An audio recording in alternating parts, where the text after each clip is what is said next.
Maple Run Unified School District Board of Directors to order at 6:05 p.m. Today is Wednesday, June 3rd, 2020, and we're meeting electronically. We have 10 members present representing 9 votes. The first item on the agenda is the agenda review. I do not believe there are any changes to the agenda. So could I get a motion to approve the agenda as presented? So moved. Thank you, Al. Second. Thank you, Jack.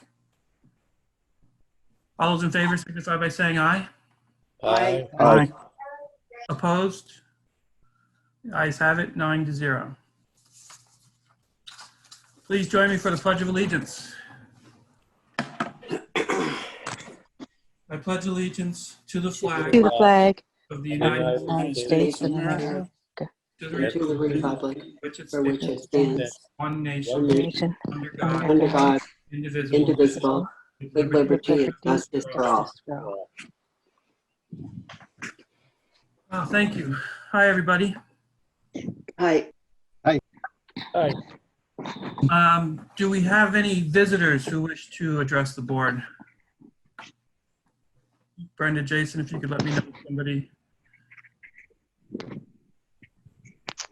I don't see any, Jeff. Okay. All right, hearing none, we'll move on to the consent agenda. On the consent agenda, we have the approval of the minutes of May 20th, May 27th, professional staff negotiation planning minutes, and the May 28th ESP negotiations planning minutes. We also have some grants that we need to accept and some staff changes. Does anybody want any of these items to be moved off the consent agenda for discussion? Okay, if there are no objections, the consent agenda will be adopted. Hearing none, the consent agenda is adopted. Item 6A, COVID-19 update. Kevin. Hi, everyone. Not a lot of additional news around COVID this time. We're getting towards the end of the school year.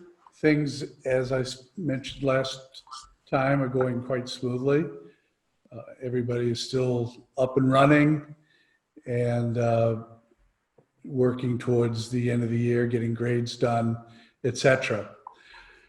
What we're beginning to look at mainly now, as difficult and a little bit frustrating as it may be, is what next year is going to look like and what the summer is going to look like.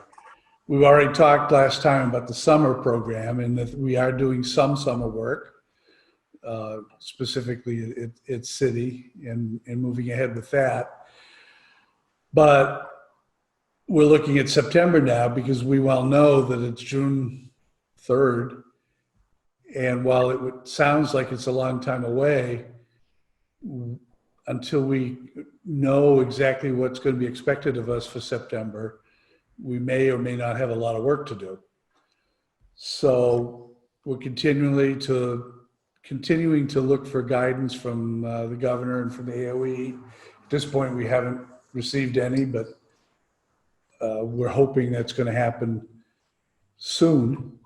In the meantime, we just created a committee to look at different options that might be available or what we might need to do relative to September.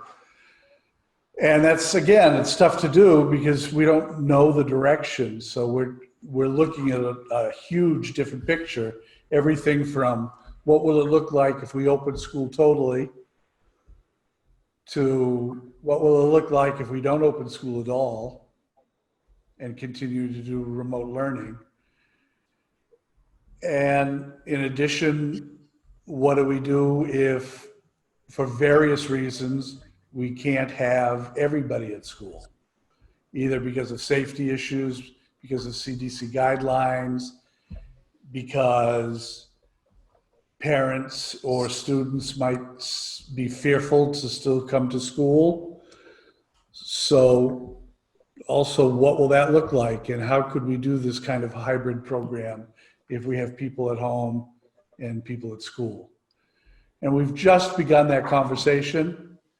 as I say, we have a reopening committee that we put together on Monday, and they're going to start talking and come back to us with ideas about where we go from here. So that's kind of where we are right now, and we just hope for the best. Personally, I just hope at some point we get told what to do.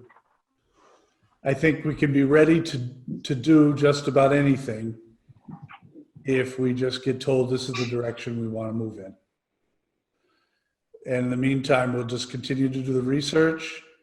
We're looking at what other countries have done because some have opened up. We're looking at other suggestions that are out there that are online, and we'll do the best we can. Any questions on that, or any principals or anybody? Is there something I forgot? Okay. I have a Joanna? question. So I have 3 different questions. One is that I was wondering, was Maple Run afforded the opportunity to apply to reduce the amount of student days? I know that other school districts in Franklin County did that to be kind of exonerated from snow days. Was that something that Maple Run did? You only can apply if you're asking to use less than the 175 days that are mandated. Okay. We're doing our 175 days because we had 177 already in place because that's what our contract is. Okay. So we did not apply because we chose to go the 175, and that still gives us 3 teacher days after everybody is done. So were we afforded the opportunity? We would have been if we wanted to go less than 175, and we didn't do that. Okay. My next question is, I know that Angela talked last time, reminded us that when she made cuts to her budget, that she was having to cut the summer programming at SATEC. And my question is there any way that we can look to offer some opportunities to students at SATEC? I'm feeling really badly about that. And I'm wondering if we can't either have something at SATEC, if we could possibly identify some students in high need to go over to City to receive some services.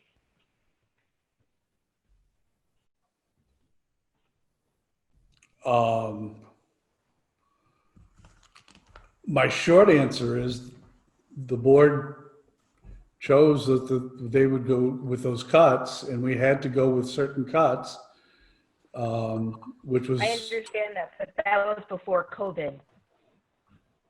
We go to Angela, please. Angela, yeah. So, I don't see Angela on my page. oh yeah, well, everyone's in a different spot on everyone's computer. So, so a couple of things. One is, I know, because I've already talked to Joan, whatever she's doing, I mean, her program is huge and she's got to downsize it based on COVID. So they're really, and really the work with kids is about relationships, and our kids don't, know the staff there. So that part isn't really an option. There's another piece of it is we will still be looking at our students who have special education services, and we will still be providing extended school year services to the students who qualify. So if we look at needy kids, we still will be supporting them in that manner. So that's a good thing. We're still trying to figure out, we've run open doors camps in the past, and we're trying to figure out how to downsize and do some of that. So that could be an opportunity. And then the other thing to keep in mind, one of our whole wings is going to be used by the St. Albans Rec Department for the day camp starting the week after school gets out. So we will have, some opportunities and things going on Great. within the school. So, but I appreciate you asking, and I really appreciate your thoughts on that. That was a tough one, but hopefully we'll be able to, support, some of the students in a variety of ways through what we've set up. Great. Thank you, Angela. Thanks, Angela. Kevin, did you have anything about end of year? I just want to spend a little time just to update you on high school graduation as those things come up. And I think I'd probably punt that to Bill first, if any information he might want to give that would update him from where you were last time. Thanks, Kevin. Yesterday we did a walkthrough up at Collins Pearly. I want to really make a shout out to Tim and all his staff. They've done a great job prepping the facility for work that's starting and activities that's starting this Friday up there, as we hand out yearbooks and caps and gowns. And Kristen Trombley, one of our parents that many of you know, has done a phenomenal job of getting donations from across the community. I bet there's a downtown merchant that says, I want to see Kristen again, because she's really gone out there, and she's made 240 bags, one for each senior, to give out a huge care package. So it's pretty impressive. So that's happening on Friday up at Collins Pearly. On Sunday night will be the senior co-curricular / sports awards. And that'll be broadcast on Channel 15. That's all been produced. It's all ready to go. Channel 15 has it. It'll go over Facebook Live and YouTube as well. We'll be sending out links probably on Friday, I think, maybe tomorrow. And then Monday night as well, we're having at the same time, that's at 7 o'clock on Sunday. On 7 o'clock on Monday, we'll have the Senior Academic Awards and Scholarships. That's all produced and has been delivered to the station, so that's all ready to go. And then on Tuesday through Thursday, we're awarding diplomas to the senior class individually at Collins Pearly. Yesterday we were able to figure out how to have an adequate spacing to be able to increase the family groups and still stay within the state guidelines for a number of people within an area.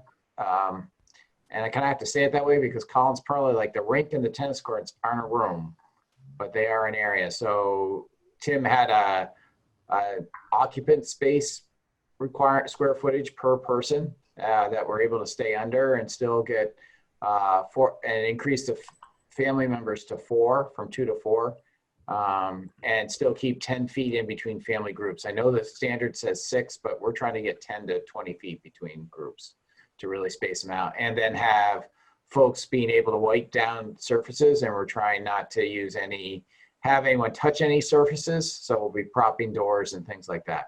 I'm just finishing a graduation rehearsal video that will be shown tomorrow night on the YouTube live event at 6 o'clock, as well as we have written directions for all the seniors and their families. And we're having as few people as possible, but it's taking about 30 to 40 people to staff it to get graduation, so all the kids make it through safely and the families do. And they'll be leaving. At the end, there will be a photo opportunity. We have a professional photographer take a family photo with their senior and their diploma. And then on Saturday, at the traditional time of 11 a.m., there'll be the broadcast on Channel 15, on YouTube, and Facebook Live of the whole graduation ceremony put together. Yesterday we finished, or actually this morning, because I forgot there's one speech this morning, we finished everything except for the awarding of diplomas for graduation. It's going to be a really tight timeline to go from Thursday evening to broadcast on Saturday. Got a few editors that are going to be probably having some long nights getting that all ready to go and getting ready to broadcast on Saturday morning. So it's all looks really good there. I can't think of the number of people that have been in on this project to get everything done for end of year events. It's just been tremendous to see everyone step up. So.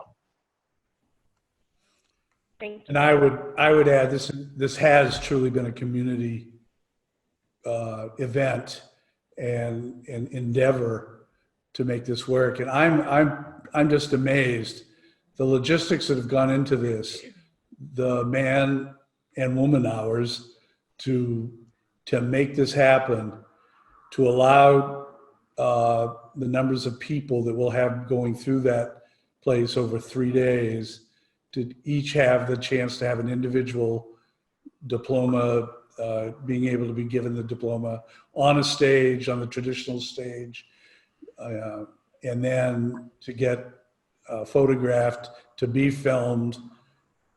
It's a monumental undertaking, and kudos to everybody who's getting together, the volunteers, Bill, Sarah, Heather, all of them have worked together to get this done. And I think it's pretty amazing. Sue. So as a parent that is going to be working that night on a very tight timeline, and are we going to be getting a heads up, or will there be any sense of if people are falling behind? I know, and because I guess I'm thinking a lot of parents might not be able to make it because of work schedules and not knowing when the kids were going to graduate until a week ago. So is there a way that we're going to be able to get a heads up if it's falling behind schedule? And then, so I guess that's it right there. So we timed everything yesterday. If you remember, as a parent, Susan, you know that there's half-hour gaps. We think it's going to take about 15 minutes to run everyone, 20 minutes at the max to run 10 families through. So we feel like we have enough cushion. We want to stay on our timeline. We're going to push hard to stay on our timeline, because once we get going, if we don't stay on our timeline, we're going to really fall apart. So we don't have a way to call people once we get going. All right. And then the other question is, for the people that won't be able to make it, there's still going to be a video? Yeah, that's all going to be broadcast, and it'll be up on YouTube on the Maple Run and so channel. People that aren't available like on Saturday or Sunday morning, they'll still be able to pull it up on YouTube. Yeah. For the people that don't get channel 15. Yeah, that's why we're doing Facebook Live and YouTube, and we're going to keep it on YouTube. And Alan's eventually, not that weekend because he just doesn't have the time to get it done. We'll put it up on Vimeo like we do with other videos. So if you want to go download it, you can download it as well. And we're doing that with the other two broadcasts. It's just that we don't have the production time to get something up to Vimeo at the same time as we're trying to get everything ready to go live. And YouTube automatically records it, stores it. Okay, so people will be able to go back and pull that up. Yep. Perfect, thanks. Thank you, Bill. Thanks, Bill. I think, it's amazing how much work a graduation ceremony is when you have done it for years and you have that history, but this is totally different. So thanks everybody. So, and I can appreciate all of that. And I realize that for some students, this is their first and only from the family and may likely be the last. So I can appreciate all of that. And I would add, there's still challenges. There are still people who, through this pressure and this time, would truly are very emotional over the fact that they'd like to even have more than 4 family members be able to accompany them. We certainly understand that. I think most do, but there are some that are pretty upset over that. We've tried to help them through that and show them why it would have to be that way. So it's pretty much been alleviated, but it's not perfect, and we certainly understand this is not a perfect situation. But given what we've been given, what Bill and the crew have been able to do is just amazing. Jeff, before we move on, I saw Joanna put her hand up and Leanne did as well. Okay. Go ahead. Jeff, I had a question for the principals. And so I just wasn't sure if now's an okay time to ask that, or is there another time, like, are they going to do any presentations or whatever about schools, or is it just Kevin that's going to be talking about, COVID in schools? Are you asking about end of year stuff for the grade schools, the K-8s? Yeah, not end of the year stuff, more about grading, and I'm also interested in hearing about the percentages of student participation. Well, Yeah. I'm not 100% sure they have that information at this moment. It's information we could certainly get to you. Would I be right or wrong on that, principals? I've got some. Bill? Yeah, I mean, I can tell you right now that we're putting the push on the incompletes right now for high school. As Joanne, as you know, we've been seeing, and this is really rough numbers. It's about an 80-20 split of kids totally engaged and kids not engaged. That changes when you look at the incompletes, because then you're looking down an individual course. But all the data we've been tracking throughout COVID, it seems to be an 80, somewhere between 75-25 and 80-20. Talking with my principal colleagues outside of Maple Run, that sounds pretty generic in Vermont. That's the split, and at other high schools too. And so then part of this last 2 weeks was, let's get that smaller by doing a real strong push at helping kids that need to get work done to get it done. Angela? No, I think, thank you. I think if I had to ballpark it, I would agree with Bill. We're right in that ballpark in terms of numbers, without, delving in deeply to look at the data.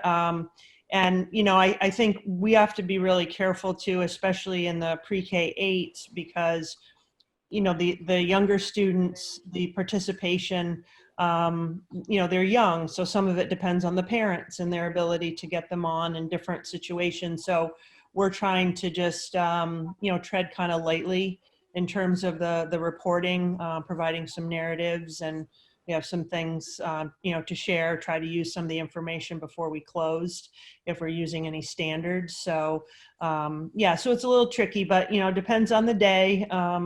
And, Fridays, we probably have a longer, absenteeism, and, and it was tricky a couple weeks ago when things started to get really nice, but, there's, and some teams they're doing great. And I think everybody's doing the best they can, but we're in a similar boat.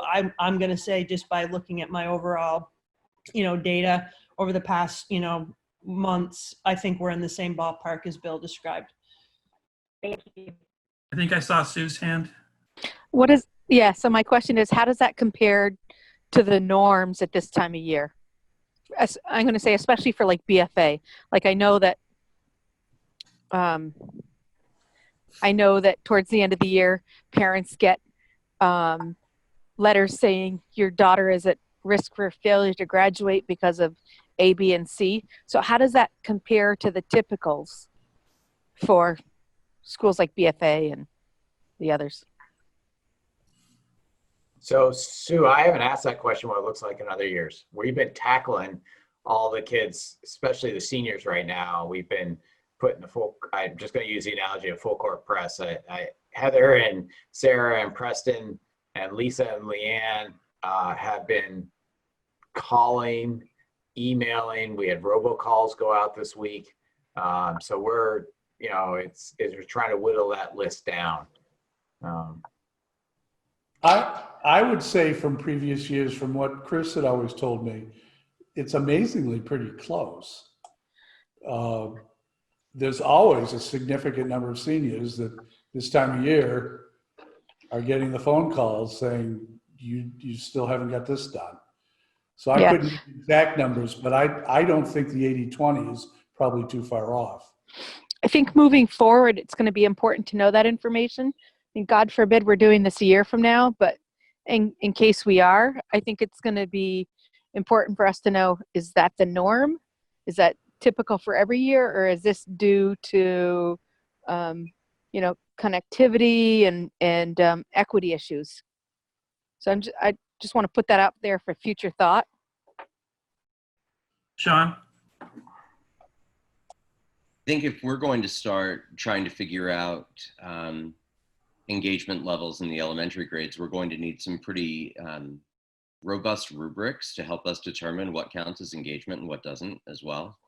Because there are all sorts of levels of engagement, from someone who checks in once a week and that's all the parent wants, so we call that engagement, to a kid who is doing assignments every single day, to the kid who does no assignments ever, but we get them to show up occasionally. I think it's very tricky to talk about percentages. In fact, I wouldn't even venture a guess, to be honest. And I could look at all the data that I have and throw that in front of you, but it won't tell you really any stories. Yeah.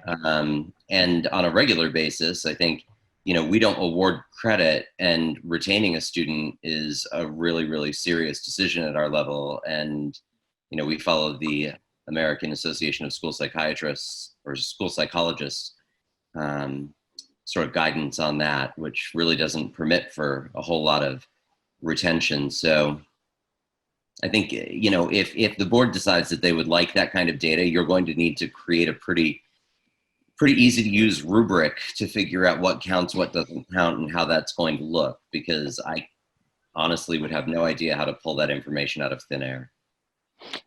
Well, I don't think that it's out of thin air, and I think that we could just ask the question, Sean, how many kids have you not heard from at all, right?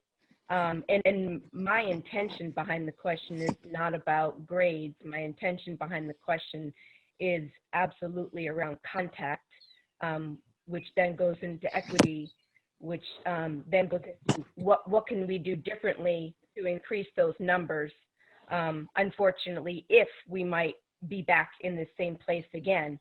And so as I understand that, no, I don't understand, actually.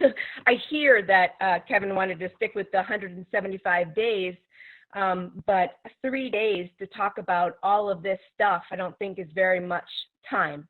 And when you tell kids that they don't have to do work at BFA new work from June 1st until, the 15th, that's a lot of time, for kids. And I just think that maybe that could have been time that teachers could use to be able to discuss these things and figure out how we can engage, how we can try to bridge those gaps a little bit more. So I'm not looking for hard, fast data without stories. I think anecdotal information is going to have to support the percentages here for sure. But I do think it's important information to talk about. Okay, I'd like to go to Joan and then Sue, and then I'd want to move back to see if Leanne had something she wanted to say. So Joan. I just wanted to add, Joanna, that is exactly what we are talking about all the time, is how do we engage kids? And the one thing we've talked about is the first thing we're going to do when we get those kids back in the fall, if we get them back full-time or part-time, the number one thing we're going to be doing is teaching them how to talk to us when we're remote. Like, that has just become our new first step. Yep. Before we get into anything else, we're going to talk about, if we ever have to do this again, how do you reach us if you're scared? How do you reach us if you have a question? And really practice with them using their technology to contact us. So those are the things we are talking about. And I think those are the places where we're going to make the biggest difference, just by having them with us one more time before we go into this mode again. Absolutely. Okay, Sue, and then Leanne.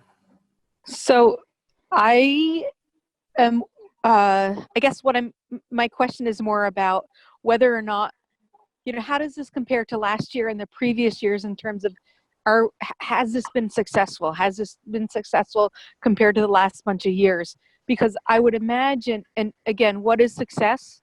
But there's got to be some measures for all of the students. I know it's success for my student, and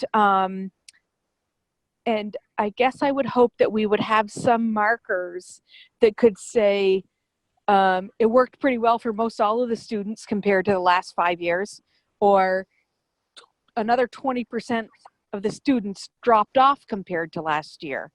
And I think especially if we're, God forbid, again, we're in this situation next year, that we have some sort of marker for that so that we can gauge how successful this type of learning has been in the last 5 months. Thanks. So Leanne, I don't know if you had something you wanted to say earlier. I did. Thank you, Jeff. You read my mind. I wanted to share, we were talking about end of year activities, and I wanted to share that the Northwest Technical Center, typically on the first Friday of June, which is the same weekend as Sunday brunch, we typically hold an appreciation night where we have had up to 400 people, including all of our program completers and seniors, along with board members and family, that come to the BFA Gymnasium and enjoy a meal that our culinary arts students and teachers have put on. And so we had to pivot this year, and for the last 3 days, we separated all the programs with students that came to receive their completer certificate and any recognitions that they received from the Northwest Technical Center.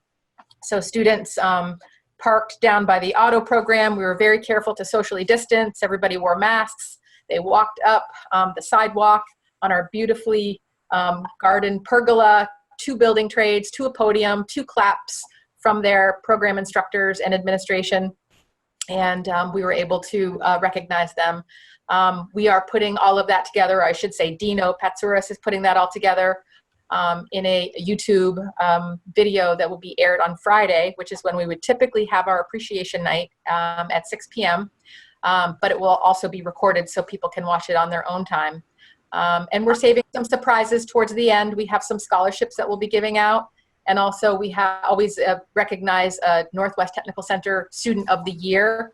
And Jeff, both of your students, both of your children have received that award from the Northwest Technical Center. So just wanted to let people know that that happened this week. It felt really good to see the kids. They were happy to see us.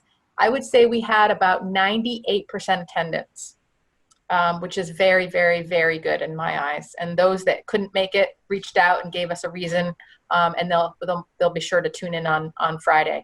One more thing, we are having a Google Hangout with each program and their instructor to actually watch the video on Friday. So that's another cool thing that's happening. So thank you for letting me share. Cool. So the chef gets off, no food this year. He got off very easy this year. Kevin, is that it for you, or? Yes. Okay. Everybody's picture is really small tonight, so I can barely see you shaking your head, but I think I got it. My last question, Jeff, was around grading. And my question is, given everything that we were dealing with prior to COVID with proficiency-based grading, and now with COVID, and this isn't judgmental, this is a question. You're breaking up a bit. How are you ensuring that teachers are, sorry, let me take my video off, hold on.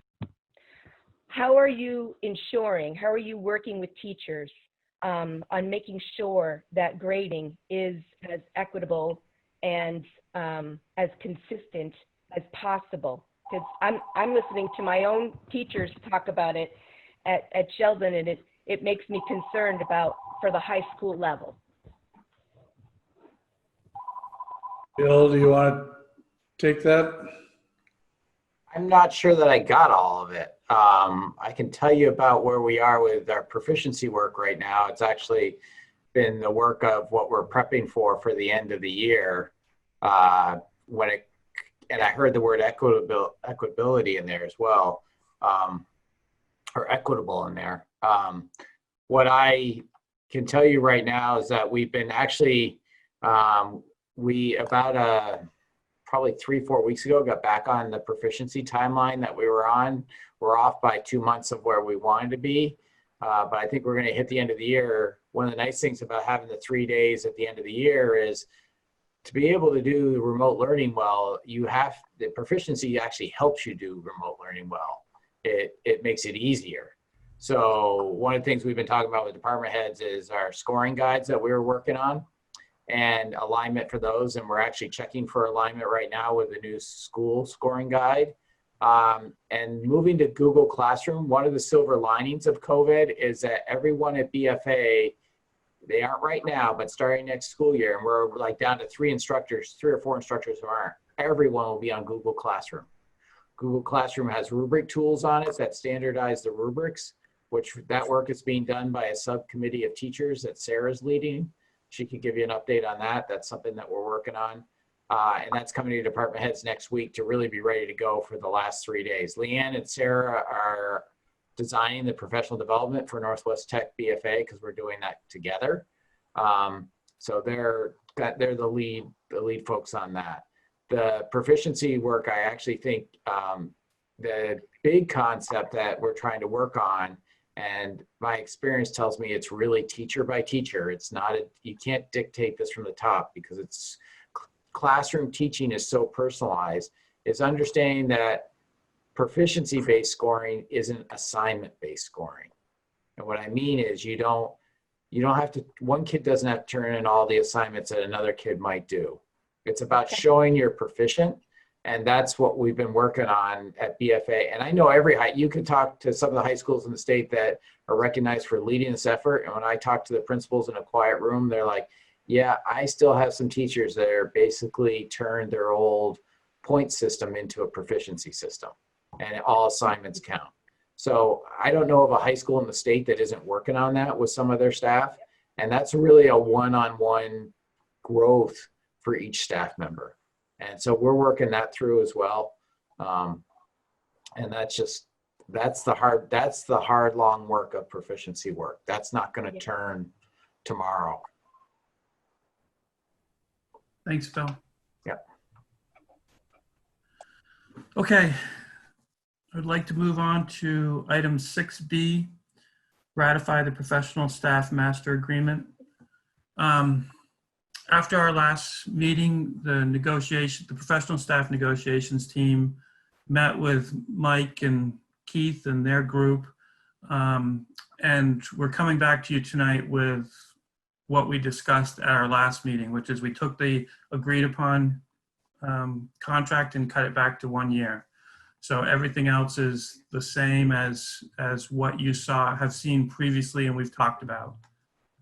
So I'm hoping that we can just vote to ratify this without going into executive session because we have seen this contract a number of times. Jeff, I move that we approve the professional development contract as presented. Thank you, Al. Second. Thank you, Second. Nova. Any further discussion? I just want to say thank you to Mike and Keith for helping us out and being good partners to work with. Okay, so the motion on the floor is to ratify the professional staff master agreement. All those in favor signify by saying aye. Aye. Aye. Opposed? The ayes have it, 9-0. Thank you, everybody. On to item 6C, ratify the ESP Master Agreement. This, I believe, the end result is the same as with the professional staff. So the ESP agreement is for 1 year and for the same salary increase as professional staff. And then, Jack, there might have been very small cleanup of some language.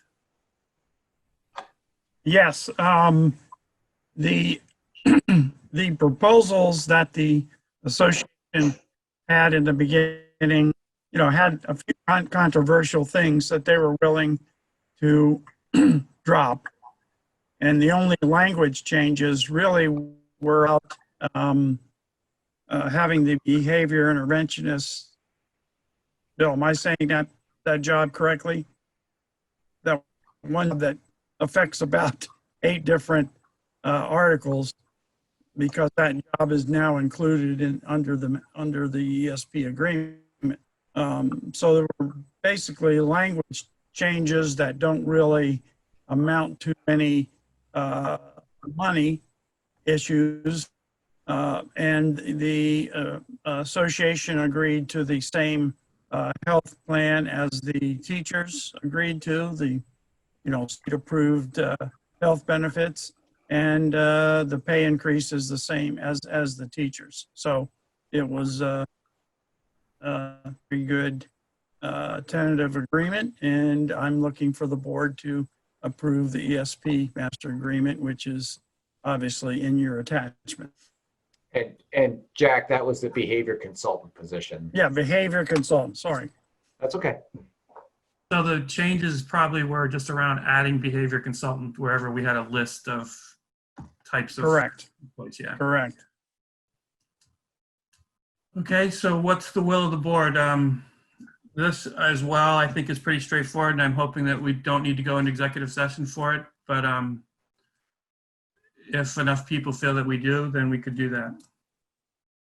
Move that it be approved. Thank you, Al. Second. Thank you, Nilda. Any discussion? I'll just say thank you, Jack, for you and your group for tackling this. All those in favor of ratifying the ESP Master Agreement signify by saying aye. Aye. Aye. Opposed? Okay, the ayes have it, 9-0. Thank you, folks. Thank you. On to new business. Item 7A, budget projection update. Martha. So in your packet, you actually have a report that has been generated out of our new system. Yeah, it looks different. Yes, it does look different. It's taken a while to get a report that was meaningful for the board to look at. But I just wanted to point out on the first page is the revenue information, and it's showing that we are still short almost $3 million, but that's because we haven't booked some receivables, one being the final tax installment from the city of St. Albans, which should be coming our way within the next week or so. That's 1.6 million. And we have some receivables for special ed services that haven't been booked as well. We're looking at right now ending the year with a positive fund balance somewhere in the vicinity of about $2 million, which our goal the last 3 months has been to batten down the hatches and not spend where we didn't need to, because we have a feeling we're going to need those funds for next fiscal year or the next 2 years or so. So that's my projection at this point. Good. Any questions for Martha? Sue. So I should know this, but I don't. All the funding for the meals that are going to the students, all the students, is that federally funded, or does some of that come from our budget? That is completely, currently it's federal and state funded. There is no impact to our budget for the meals that are being distributed currently. And over the summer? And over the summer. Okay. All right. Thank you. Yep. I have a question. Nilda. Martha, are we able to receive this report regularly now that you've got it figured out? Yes, I will be submitting it on a monthly basis. Perfect. Thank you. Yep. And on there, it shows us exactly where that 2 million has been generated from, or saved from, excuse me. Well, if you look through the expenditure line items, you will see that they're, in the different areas where the funds have not been spent. It's under the column that is called budget balance. Mm-hmm. So with the Fairfield school accounts, there's like $5,000, city school $250,000. It's accumulative, so it's all down there. It's all on those lines. Okay. I'm just thinking for future, right? If we're thinking where do we need to make cuts, then if these were places that we were able to survive without utilizing these funds, are these places that we can revisit in the future when we think about if we need to make cuts in the future? Well, a lot of these savings were because programs weren't being done because the school was closed, like spring sports, after school programming. There's a lot of areas that we would normally have spent these funds if we were in the buildings, if we were in school. That's what I was asking. And there's a lot of, Are they itemized? you know, Okay, we're gonna go Sue, then Grant, then Nilda. Okay, so at the end of the year, when we have extra money, does that go into the capital budget, or are we able to use that to offset next year's budget? Because my anticipation is that we're going to be short next year. Correct. Well, that's our anticipation as well. Currently, we do have the article that goes on the March ballot every year to authorize the surplus to go into the capital reserve funds. We may next March determine that that article should look differently, and that would be the point when we would make that determination. Unless, I mean, that's my thought. I mean, we haven't, as a leadership team, discussed that issue, but that's what we're looking at. Okay, thanks. Yeah, that was my question. Thanks. Grant. Yeah, just to follow up on something Joanna said, the idea of looking at past surpluses to figure out if it's a spot for like future cuts, that's an approach that I think is taken quite commonly in industry as well as sort of college, academic programs for research. And I would caution that where I've seen it used quite often, it results in a lot of additional spending near the end of a period to make sure that you use your funds so that you get funded the following year. So it's not necessarily a bad way to do it. It's just you have to be very careful if you do it that way to make sure that you're not actually generating sort of more wasteful spending than you might be saving. That is correct. Mm-hmm. Yeah. Nilda. I was just going to make a comment to add to my request about making sure we see these regularly, because I feel like if we see the figures more regularly, we can have a better handle on stuff. Since we've been Maple Run, I don't have this stuff at my fingertips. Like I used to feel like I had a handle on BFA budget because I'd seen it so many years in a row. But these figures sometimes it's like, whoa, or, oh, that's all that costs, that kind of thing. So, and the other thing to respond to something Joanna said too, if there could be a statement next to the not so obvious ones that this was because a program was eliminated or cut or couldn't happen due to COVID. The sports program I get, we're going to see that, but it would be kind of good to have that, even if it's just an extra piece of paper that's attached to the end that gives that little summary. Just my 2 cents. I'll see what I can do. All right, thank you, Thank Martha. you. So item 7B is to talk about the non-union, non-certified, and administrator FY21 contracts. I believe that this should go into executive session. I'd look for somebody to move that be moved into executive session with a finding that premature public knowledge would place the board at a substantial disadvantage under 1 VSA 313A1B labor relation agreements. So moved. Thank you, Al. Second. Who is that, Joe? Yep. Thank you. All those in favor signify by saying aye. Aye. Aye. Aye. Opposed? Ayes have it, 9-0. And item 7C, the early childhood director candidate.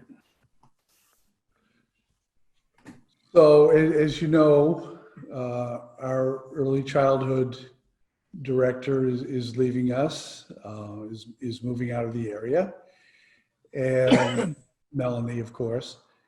And so we have started the process. We started the process about 3 weeks ago, maybe a month ago, to start looking for a replacement. And I asked Bill to take this over, except I see a blank desk at the moment with Bill. So maybe I'll start until he comes back. But to give you a little bit of the process for this, I asked Bill to facilitate the search committee for this. So Bill headed that up. He worked on getting a committee together, which was in this room that we're in, was Bill. And I'm going to need some help with this, but I'll start this. Stacy, Alexis, Andrea, Sean, Jason. Did I miss anybody?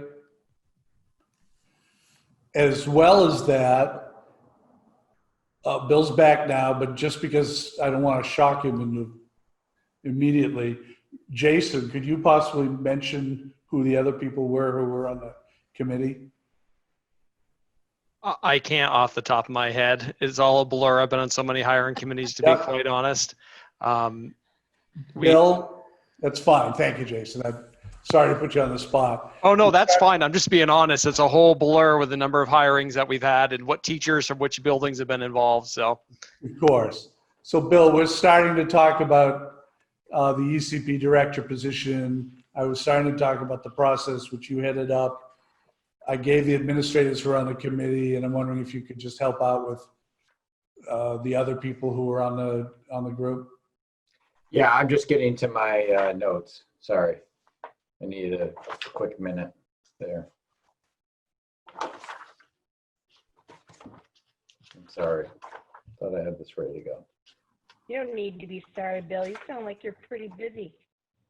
Just got a few things going. Bill, Yeah. I can help you. There was Thank you, Stacy. There was Paula Bodwin, Yep. and there was Beth Mills. Yep. And Leah from Fairfield. Fairfield. And Sarah, sorry, I don't have Sarah everyone's last Kosky. Sarah Kosky thank you. from City School. I just don't have everyone's last name with me. I have everyone's first name from the notes we took that at the end. And then you heard we had Andrea, Alexis, Stacy, Jason, and Sean, and myself. So that made up the committee. That was active. We had other folks that tried, but just we couldn't. And Alexis, we couldn't fit everyone else in for time reasons. So. So, Bill, could you continue to talk a little bit about the process? Yep. So we advertised in the middle of May for the position. We had, I think, 6 applicants, maybe 7, that applied. We had 2 that were qualified after doing a document review of what they submitted in their applications. From that, we developed what we wanted for attributes for the position and developed interview questions. From there, we interviewed the 2 candidates, did reference checks on both of them. We had some references, some really good references for both, and both were passed on to Kevin for a final interview. Some of the attributes we were looking at for someone was really knowledgeable about early ed, that they were organized, they had could develop good relationships with both staff and children, and were very knowledgeable about the pre-K system in Vermont, and how that affects how different families can access the early education system. And those were the real focus of our questions. We also talked to them about some administrative tasks as well around supervision evaluation, some of it being managerial, but also some of it leadership through relationship building. I think I covered most of those attributes. Jason or Stacy or Sean or Alexis or Andrea, did I miss anything with those attributes? And then we ranked the 2 candidates from our questions and references, and that information was passed on to Kevin. Thanks, Bill. Yep. So from those 2 candidates, I made a selection. She happens to be on tonight. So if you notice a name you might not recognize, her name's Stephanie Ripley. You may recognize Stephanie because she's in our district. She's one of our own. And I'm going to assume that Jeff, that we'll probably want to go into executive session to talk any particulars. Yeah, if the board has questions about the candidate, then we will move it into executive session. What is the board feeling? I move that we accept the candidacy of Stephanie Ripley for the position of the childhood education. Thank you all. Can I get a second? I'll second that. Jack, thank you. And is there any other discussion? Okay, all those in favor signify by saying aye. Aye. Aye. Opposed? Ayes have it, 9-0. Welcome, Stephanie. Congratulations, Stephanie. Stephanie, because we Thank love you. putting people on the spot, and feel free if you'd like to say anything, but you don't need to. I'm just really excited to be part of the program and, advocate for our littlest people. Thank you all. Good, Awesome. welcome. Good to have you. Thank you, Stephanie. Welcome. Okay, on to other business. We have the warrants. I move that the warrants be approved as printed and that the whatever goes. Acknowledging that passage of this motion will act as individual board member authorization of their signature on these warrants. Thank you. Thank you, Al. Yeah, Can I get a second? I'll second. Nina? Any discussion? I think that was Joanne. Oh, sorry, Joanna. All those in favor? To be named. All those in favor signify by saying aye. Aye. Aye. Opposed? The ayes have it. And item 8B, superintendent's report. Nothing additional, Jeff. Okay, thank you, Kevin. 8C, board announcements. Anybody have anything? So, Yeah, so as a parent of a senior in high school, it's been a really emotional time and a little bit sad. And I just wanted to say, I really appreciate all of the support that the teachers especially have provided to the students. And I think that especially some teachers have gone way above and beyond in terms of showing up at our houses. I mean, in the last week alone, I had 3 different contingencies from BFA showing up at our house for our daughter. And I think that speaks highly to BFA. And I know that there's going to be some parents who and community members are never really satisfied. But I just have to say, despite all of this, I really appreciate what BFA has done. thanks, Sue. Everybody is definitely working very hard, and you can tell. Hey, Al. Yeah. We were gonna get together as a small group to talk about goals. Are you able to have visitors yet, or would we need to do this? Can't have Oh, okay, visitors. I just didn't know. So do you No, guys can't want go to out. make? I think it was Steve and myself and you. Is that correct? Yeah, that's correct. Do you guys want to afterwards just send an email to each other and make a time to start working on that? You and Steve come up with a time, because any time is going to be okay for me, because I can't go Okay. in and do anything. And then you just, Keep in touch through email. I would say just set up a Google Hangout or a Meet or something. Okay. You know. Great. Thanks, Jeff. And that's okay. So the three of us, like, that's not a problem, or? Okay. Oh, no problem. Sounds good. Okay, item 9, agenda items for future meetings. Are we Jeff, good, Kevin? So, oh, I heard somebody. Sorry, it's Alicia. Can we get an update on the BFA project? Oh, Good sure. question. Do you want a quick one from Bill right now? Well, No, that's okay. I we'll can do it wait. next time. All right, so we have one more meeting in June, and then July and August, we're set to have one meeting each of those months. That's what we normally do during the summer. It doesn't need to be tonight. I'm happy to even get past the graduation and everything. I just wanted to just see how things are going. Yep, I can tell you I was there today, and there's a lot of dirt. And according to Bill, there's been some really deep holes. So, Awesome. so Can we also get an update on the Fairfield project? yep, we'll just do a construction update. Beside a lot of dirt and big holes. Yeah, no, that's a good idea. So construction update, Brenda, if you're still on.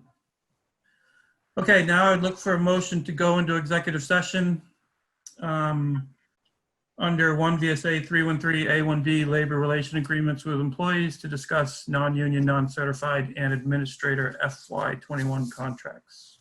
So moved. Thank you, Al. Second. Thank you, Jack. Inviting who?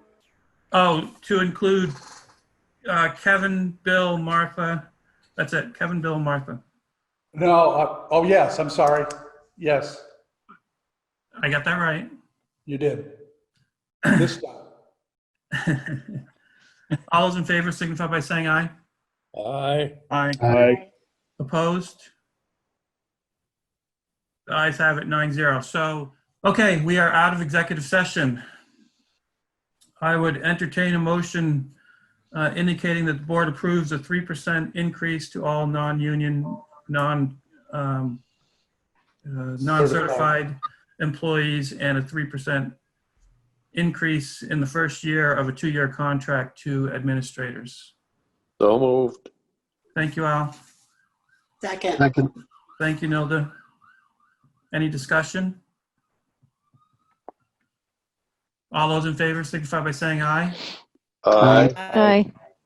Opposed? The ayes have it, 9-0. Thank you, everybody. Seeing as how we're at the end of our agenda, we are adjourned.